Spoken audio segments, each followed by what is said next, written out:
আজকে আপনারা এই পথ অবরোধ করলেন?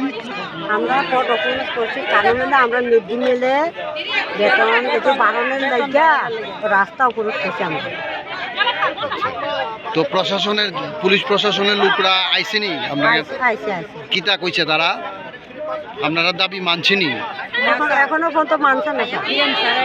ডিএম স্যার নাইলে না মানতে পারে, কিন্তু ওখানে মানছে না স্যার। তো আপনারা সড়ক অবরোধটা কোন সময় তুলবেন? সড়ক অবরোধটা তুলুম যে আমরা ডিএম ছাড়াই তারপর তুলুম। আচ্ছা, তো আপনাদের দাবিটা কত টাকা বেতন দিতে হইব? আমরা 18,000 বেতন দিবেন নাকি? তারপরে আমরা রাস্তায় কতজন আপনারা এখানে বইছেন? আমরা ধরেন না বেশি তো নয় খানা সারা ত্রিপুরা 130 জন সারা ত্রিপুরা সবাই আইসে না, সবাই আইসে না সারা ত্রিপুরা। মানে আপনারা দাবি পূরণ হইলেই রাস্তা অবরোধ তুলবেন আচ্ছা নাকি? তা হ্যাঁ স্যার। হ্যাঁ কোন সময় থেকে বইছেন আপনারা? আমরা 8টাতে বসি আমরা। আপনার মেন দাবি কি বেতন বাড়ানোর দাবি বুঝছেন? স্যার বেতন আমরা বেতন বাড়ানোর দাবি।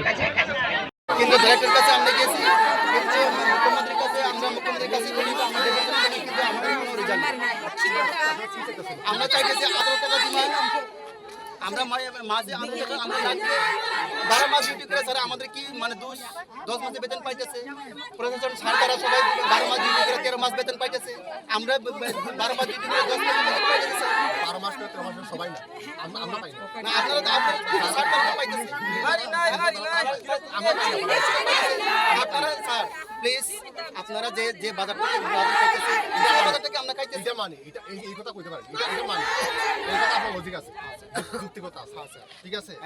এখন আপনাদের এসে মানে মিনিমাম যেটা ওয়েজেস দরকার, মানে একজন লোক তার পরিমাণে চলতে গেলে তার মিনিমাম ন্যূনতম মজুরি যেটা ওইটা আপনারা দাবি করছেন, ঠিক আছে। আর কি